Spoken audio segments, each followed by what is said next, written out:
na balita 'to. China says Philippines ignored South China Sea proposals as tensions rise. So, yun yung balita noon. March yan. March 2024.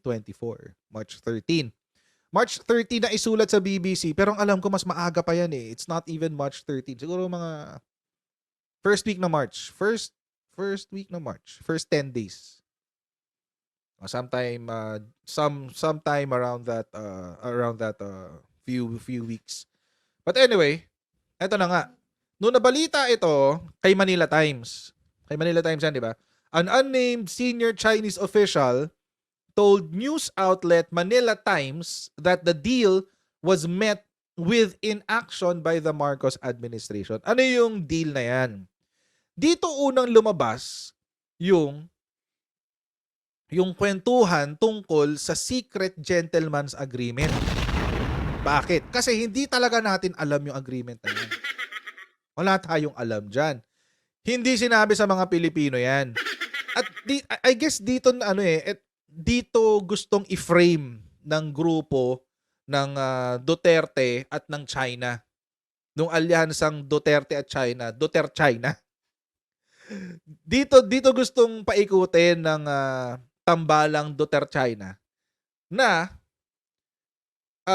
walang secret agreement. May gentleman's agreement lang. Pero walang secret agreement. What they failed to realize, or siguro ayaw nilang sabihin sa taong bayan, is hindi ang ibig sabihin ng secret agreement ay hindi sinabi sa taong bayan. Ganon ang lumalabas ngayon, mga kotsero, sa mga, lalong-lalo na, sa sinabi ng Chinese Embassy. Today, ano bang sinabi ng Chinese Embassy? Marcos admin knows West Philippine Sea deal with Duterte and the new handling of the sea row. Imagine si Chinese Embassy ang nagpaliwanag. Si Chinese Embassy din yung nagsabi na may secret agreement eh. Ang gulo-gulo nyo. Sabi, the Chinese Embassy said it repeatedly informed the current administration about the so-called gentleman's agreement, contradicting that there was a secret deal as described by Marcos, who said he does not know anything about it. Yun. Since the current Philippine administration took place, the Chinese side has repeatedly briefed this administration on matters related to the gentleman's agreement, made representations regarding the Renai Zhao issue or Ayungin Shoal issue, and remained committed to exploring ways of managing the differences through dialogue and consultation with the Philippine side. Yun ang sinabi ng China. So, pinaglalaroan nyo si Presidente? Pinagtitripan nyo si Presidente? Bakit? Kasi, ano ba sinabi ni Digong? Walang gentleman's agreement.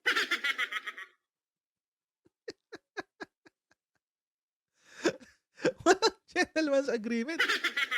Uy, Chinese Embassy, close kayo kay Digong, di ba? Ba't di muna kayong mag-usap? Mag-usap nga kayong dalawa. Nagkokontrahan kayong dalawa eh. Meron bang Duterte Balahura supporter ngayon dito? Ba't hindi ko kayo maramdaman? Magparamdam kayo. Walang paramdam talaga. So, eto ngayon, mga kocherong nagaganap. Sabi kasi ni Duterte, wala rong agreement. Pero si China, sinasabi niya, merong agreement. Meron. Ayan o. We have repeatedly briefed this administration on matters related to the gentleman's agreement. So, ibig sabihin, meron. Sino nagsisinungaling? Di si Digong. So, sino ngayon nagsisinungaling? Si Digong. Hindi si Panelo. Kanino lang ba kumukuha ng numero na sinasabi si Panelo? Imagine, hindi na nga presidente si Digong, meron pa rin siyang spokes. Akalain niyo. But anyway. So sinasabi ni Digong wala raw secret agreement or gentleman's agreement or secret gentleman's agreement. Pero sinasabi ni China meron daw. And they have repeatedly briefed the administration on matters related to the gentleman's agreement. Pero mga kotsero, this is a tricky statement or a trick statement. Gusto nilang sabihin, Presidente, sinasabi naman namin sa'yo na may gentleman's agreement. No, no, no, no, no. Hindi nyo sinabing may gentleman's agreement. Ang sinabi nyo, you briefed the administration on matters related to the gentleman's agreement. Ibig sabihin, hindi nyo sinabing may agreement. Chinese Embassy. Hindi nyo sinabing may agreement. Sinabi nyo lang, yung mga bagay that are related.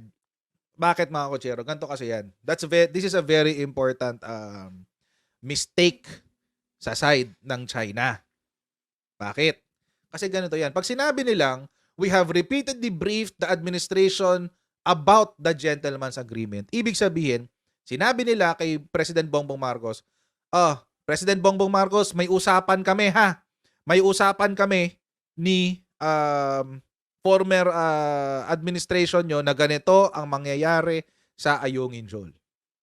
Yun yung kapag binrief ng rektahan.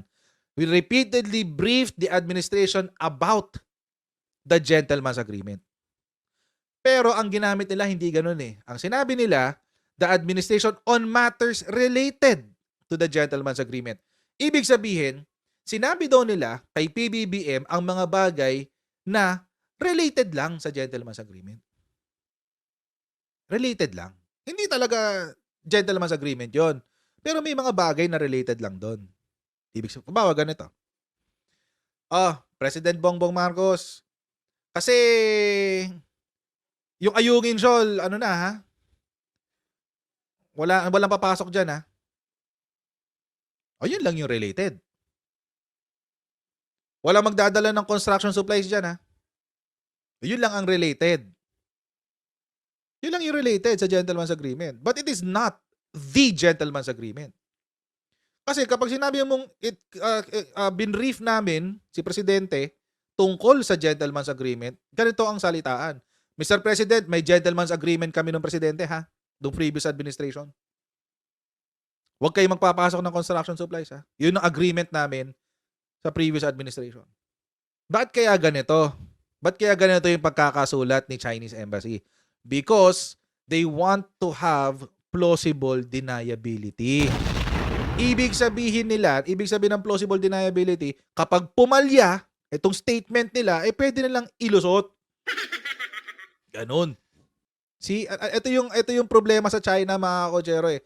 They are never forthcoming with their statements. Ibig sabihin, lagi silang may paganito.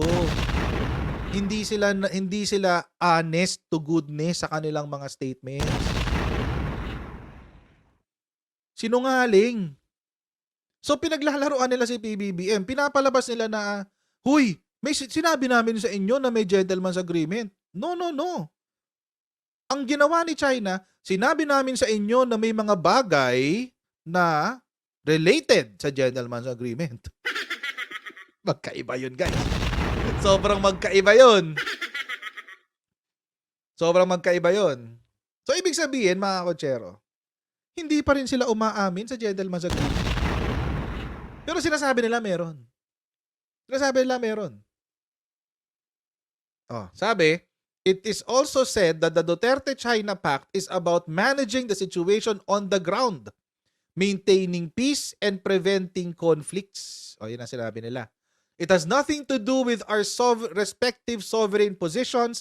The agreement is no secret in that relevant departments and agencies of our two sides had worked under its guidance, effectively maintaining peace and stability at Ayungin Shoal until early February 2023 or 7 months into the incumbent Philippine administration. Ngayon mga kotsero, nung sinabi nila to, something clicked. May nag-click sa utak ko. Tingnan nyo yung timeline. Kailan nag-comment ang Digong tungkol dyan? At ano yung sinabi ni Digong? As is where is. As is where is. Etong ibig sabihin ng as is where is na to, in-expound ni Harry Roque. Ano yung sinasabi ni Harry Roque? Tungkol yan sa kapayapaan sa West Philippine Sea. Naintindihan nyo? Nagigets nyo kung saan ako papunta? Ngayon, mga kotsero, all of a sudden, today, naglabas ang Chinese Embassy ng ganito. Hindi, yung pinag-usapan lang naman namin tungkol sa maintaining peace and preventing conflicts. So, ibig sabihin, may sinusunod kayong script. Kaya late nag-react si Digong kasi nag-intay pa siya ng 1 buwan. Baka inintay pa nila yung script galing sa China. Baka merong nagsasubmit, no? Baka may nagsasubmit kay Chinese Embassy, hindi ko alam kung sino. Baka may nagsasubmit lang. Ito po yung sasabihin naming press statement tungkol sa Ayungin Shoal.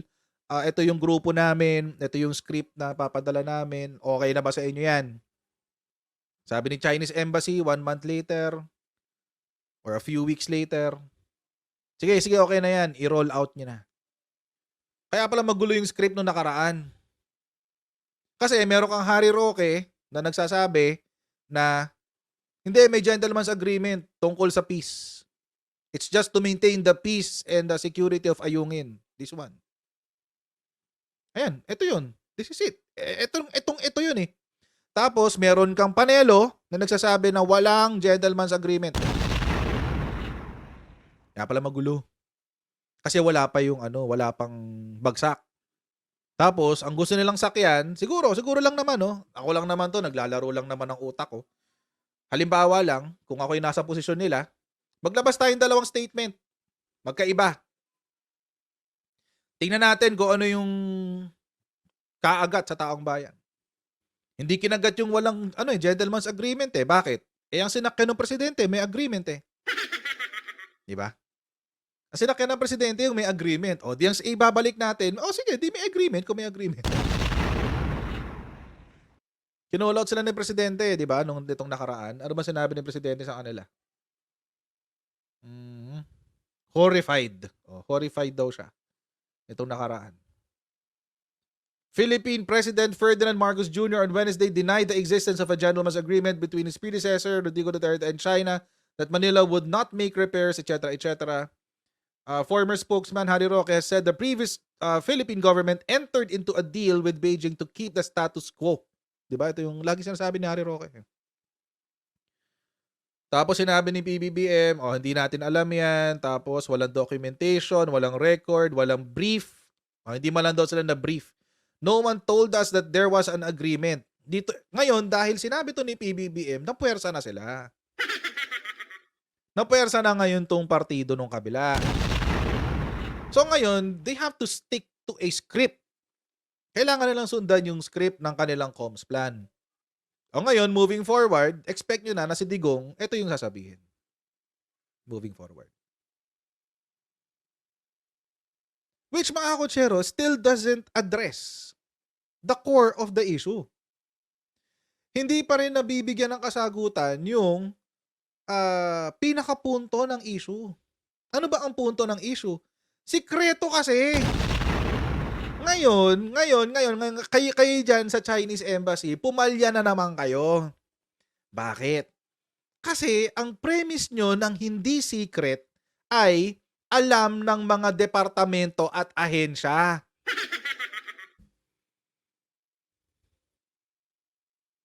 Yun ang premise nyo na hindi secret. Alam naman ng DFA, alam naman ng military, alam naman ng Coast Guard, alam ng ganito. Alam ba ng taong bayan? Hindi. Hindi alam ng mga Pilipino. Yung agreement na yan, walang nakakaalam dyan.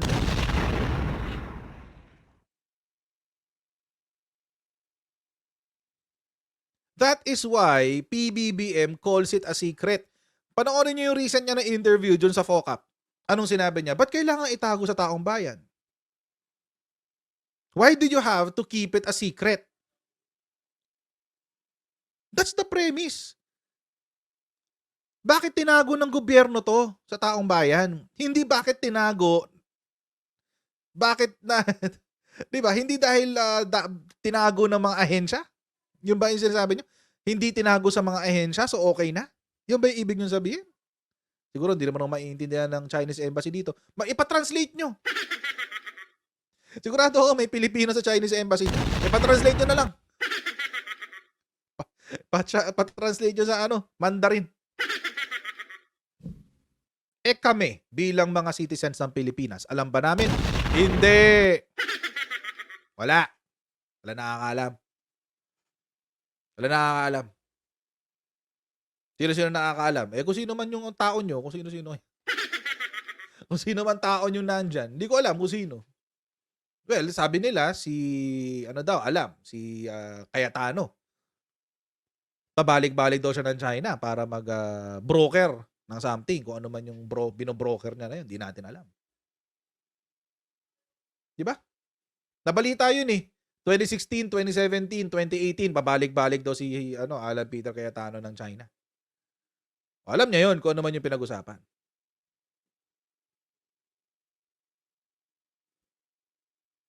Sino pang nakakaalam? Si Delpin Lorenzana, alam din daw niya. Bakit? Kasi alam daw niya yung kay kay pangalan nito. Kay Cayetano. Nadula siya. Sinabi niya sa isang congressional hearing para sa budget nila na meron daw modus vivendi na agreement. See? Modus vivendi agreement pa nga yun eh. Dati hindi pa tinatawag na gentleman's agreement. Alam niya. Syempre, alam din ng presidente. Bakit? Pabalik-balik siya ng China simula 2016 hanggang 2019 eh. Di ba meron pa nga silang agreement ni tao dito? Ni Xi Jinping? Duterte ready to ignore arbitral ruling for joint exploration with China. Uy, grabe. Grabe naman yan. Sinabi mismo ni Digong, hindi ko napapansin. Sabi, set aside your claim, then allow everybody connected with the Chinese company. Sige, papayag ako, 60-40 tayo sa hatian. Sabi ni Xi Jinping kay Digong. They want to explore if there is something, sabi nila. We would be gracious enough to give you 60%, 40% lang ang kanila. Gracious pa kayo? You don't even have the right. You don't even have the right to the resources in the Philippines exclusive economic zone. Take note ha, take note. Take note mga kotsero. Ito, according to UNCLOS, lahat ng nasa EEZ mo, sa exclusive economic zone mo, sa'yo lang, ikaw lang ang may karapatan dyan. 100%. 100%. Ngayon, anong sinabi ni Digong? Magiging gracious pa raw si China. Sige, pagbibigyan namin kayo. Anak ka ng tipaklong Digong. Sila pa mabait? Ba't hindi mo inilaban yung karapatan natin, Digong? Bakit hindi mo sinabi sa mukha ni Xi Jinping mismo na, wait lang, we have the PCA ruling. This is our exclusive economic zone. We have exclusive rights according to Article 50 of the UNCLOS. Article 50 or 55, either of the two. So you don't have to be gracious to us. We will be gracious to you, China. Ano ba naman yung sabihin ni Digong during that time na nagmi-meeting sila ni Xi Jinping na, Mr. President, with all due respect, this is our exclusive economic zone. This is our exclusive economic zone. We will be gracious to you. Sa Tagalog, amin to. Amin ang sovereign rights nito eh. Kami ang magiging mabait sa inyo. Tagalog. At least ito, alam natin to. Kasi kinumpirma to ni Digong. Ito yung sinabi niya dyan eh. Last week. Ayan April 12, 2024. Pinag-usapan daw nila yung sa gas. Nung magre-research daw sila ng gas. Yan yun eh. So iba yung sinasabi ni Digong. Iba yung sinasabi niyang inagrihan daw nila. You missed PBBM's point. Ang punto ni PBBM ay, bakit nyo itinago sa taong bayan? Hindi kasi kayo ang kausap, Chinese Embassy. Ang kausap si Digong. Bakit kayo sumasagot para kay Digong? O di lalo ngayon nabisto na itinago talaga ni Digong, sa taong bayan, etong gentleman's agreement nyo. Bakit? Kayo mismo nagkumpirma. The agreement is no secret in that relevant departments and agencies. of our two sides. Kayo-kayo lang pala talaga nag-usap. Kung ako, papasok sa isang agreement na merong legal implications, sisiguruhin ko na may papeles. Law student pa lang ako, naiintindihan ko na yan. Siguro naman, yung henyo yung prosecutor na, naiintindihan yan lalo. Siguro naman, si political genius, master strategist, art of war, former President mahal namin Pangulo Rodrigo Roa Duterte, mas naiintindihan ang value ng isang dokumento na legally recognized by two states, lalo na dalawang estado, mga kakutsero. Ako nga, law student lang, naiintindihan ko na yun eh. How much more yung prosecutor?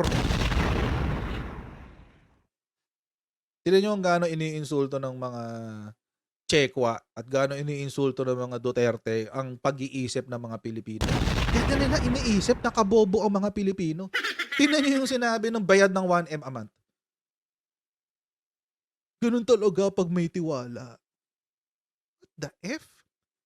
Try mo magbenta ng lupa na walang dokumento. Try mo. Hindi ka papayagan. Ano, walang deed of absolute sale? Really? Makakabili kang lupa?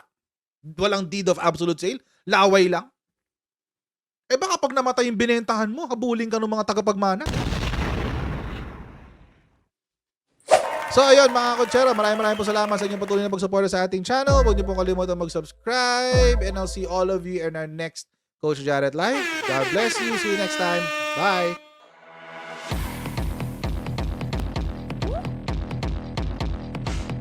Pag ganun, huwag natin gawing tanga mga Pilipino. Mas maganda kasi nasa lugar ka ng tama kaysa yung pinipilit mo yung pagkakamali.